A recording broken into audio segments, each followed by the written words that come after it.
even though we cannot physically get into theaters in America right now, I think we are living through one giant, terrible play. And between the Republican douchebaggery, between the Democrat enabling of that douchebaggery, in reality, we have all of the money in the world to pour into now fallen off a cliff economy. But we have back and forth theater going on that to me makes very little sense. Before we get to it, I want to just remind people, I'm going to play a clip from our friend Alan Greenspan explaining kind of how money works and how taxes work and these kind of things, because I don't particularly think people realize that we're all being lied to. Hold on. Because when you have a personal retirement account policy, it's accompanied with a benefit offset.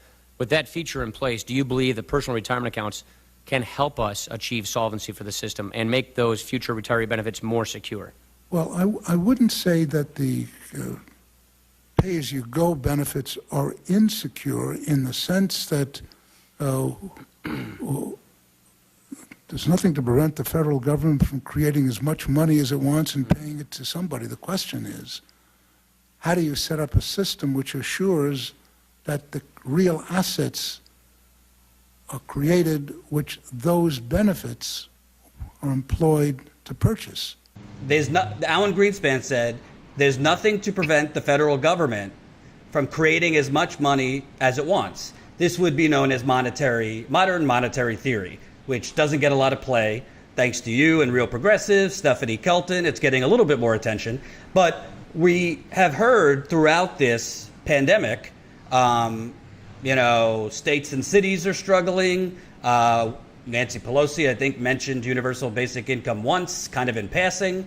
The Republicans are now saying going back to their familiar deficits and debt.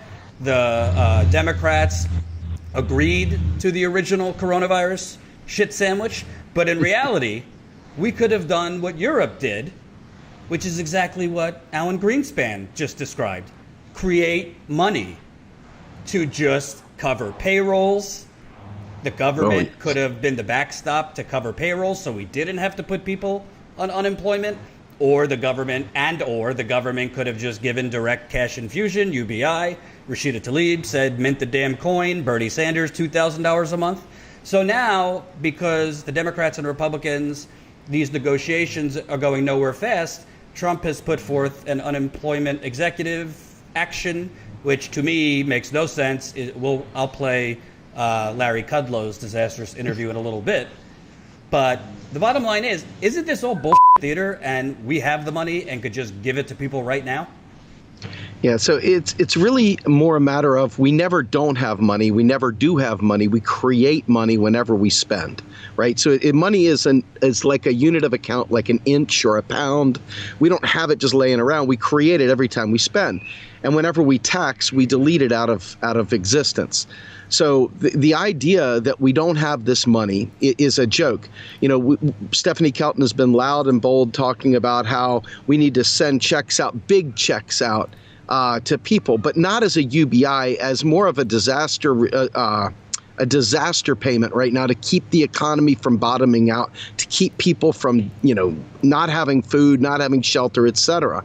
But we've also staunchly advocated nationalizing payroll to keep people where they are so that we don't have to make bad choices about going to work or taking our kids and putting them into school or whatever. I mean, you yourself had coronavirus, so, you understand the impacts that this could have for so many people. But they put us in this untenable position with this lie. And then they were so far into the lie that they didn't know how to back out of the lie when we had a pandemic.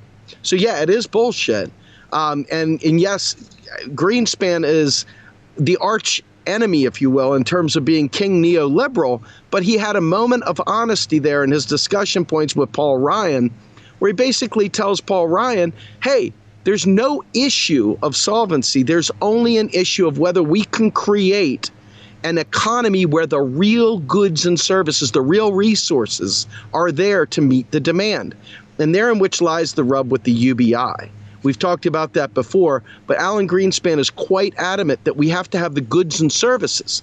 And so without being able to have the goods and services, that really makes expanding Social Security a problem. It makes any kind of basic income a problem. So we've got to be able to account for goods, real goods and services. We got to account for the fact that we can create money at will. It's never an issue of whether we have the money. But there is a third leg to this, and that is the legal authority to actually spend that money. And so some of these programs and stuff have special clauses, the way they're written, kind of poison pills that were put in there back in the McCarthy era, where they were trying to make sure that nobody thought we were socialists, nobody thought we were communists or whatever. So they made you feel like you were paying into this thing.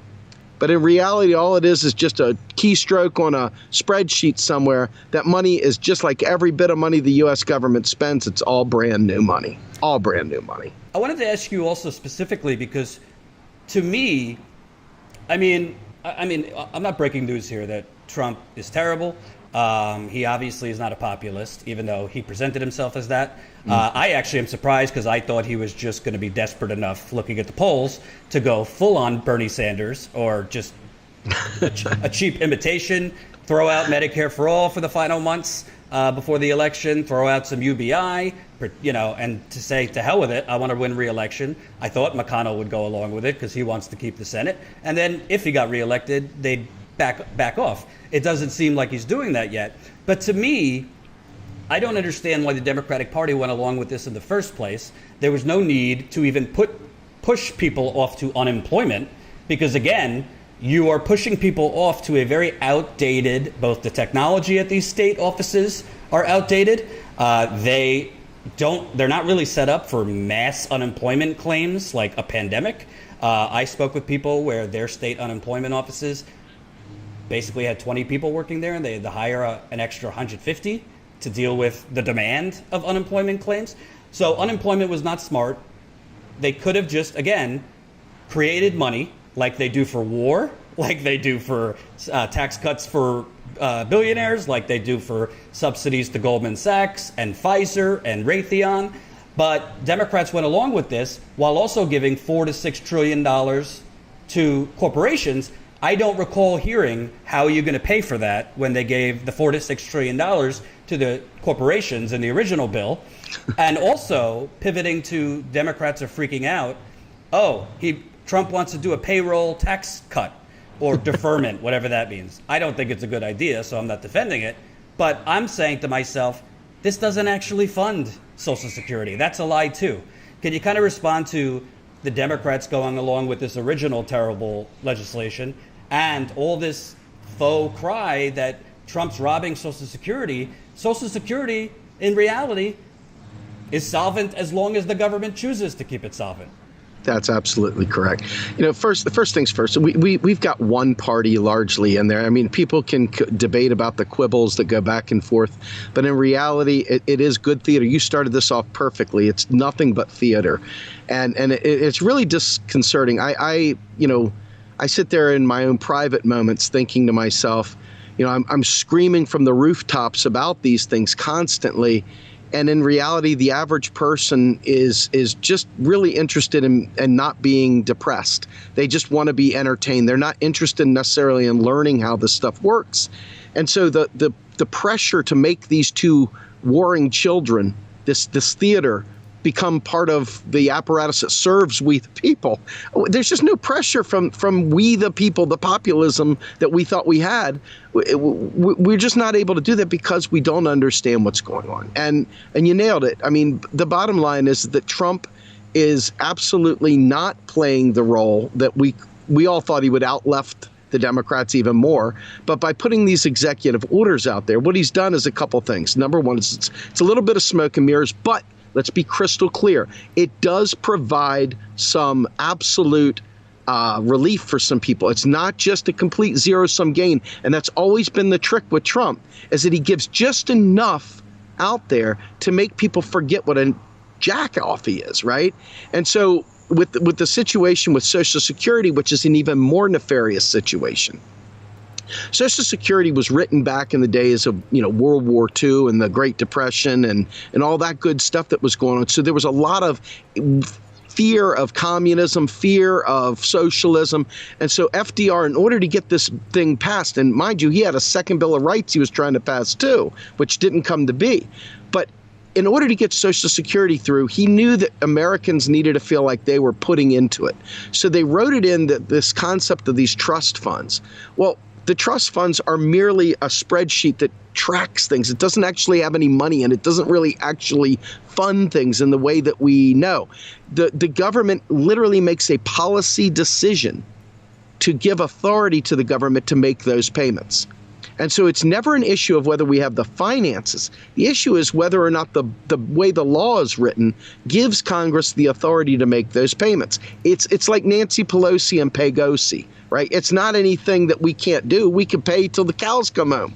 But she wants to insert this rule in there to block payments based on us raising taxes or cutting spending. It's the same thing with Social Security and the trust fund. There is no such thing as raiding the trust fund. It's a spreadsheet. There's no money in it. All the money, just as we already stated, is created every time they cut a Social Security check. So it's a bit of a heartstrings game. It's like Santa's telling you he's going to put coal in your stocking if you're not a good kid. Well, in this case, Social Security, they're saying, hey, you're paying into this. You're entitled to it. It's yours, right? You've earned it, blah, blah, blah. But the reality is they could raise that to 100%. I mean, they could raise the payments out the wazoo. They could eliminate FICA taxes altogether, and it would still be completely solvent, because the U.S. creates currency every time it spends. And I tell you, when you tell people this stuff, it's not just Republicans that get mad at you. It's our friends and loved ones within the progressive and left community that look at you like you're crazy. But it's true. It's true as the day is long. And until we grip that and hold it, we're going to allow Joe Biden to come out there and say, he's bankrupting Social Security. And then they all come together and say, yeah, it's bankrupt, so we got to privatize it. And that's always the underlying goal with these people. Joe Biden has long been on the hook trying to say, let's privatize Social Security. So did Hillary Clinton, lest any of the Democrats get a case of the feels out there thinking that I'm just, making stuff up. It's out there. Go research it. They have always wanted to privatize this because it fattens Wall Street. Right now, these payments are all made directly by the government, just like any other payment could be. And so it's just a matter of keystroking this stuff into existence. And that's what's happening now. It's not something that has to be implemented. That's not some far-off fantasy. That's not even MMT. It's just MMT is the only one that describes it as it is. So I want to be clear. We can do all these things, and we're not. And you look at both parties and you ask yourself, why are you all playing political volleyball when we're out here literally wondering how we're going to get our next meal? It's ridiculous. Hope you enjoyed that last video. Hop on over to statuscoup.com where you can sign up for our email list and become a member for as low as $5 to $10 a month. Membership is how we grow. That's statuscoup.com/join. And remember, join our email list so we can grow the revolution with you.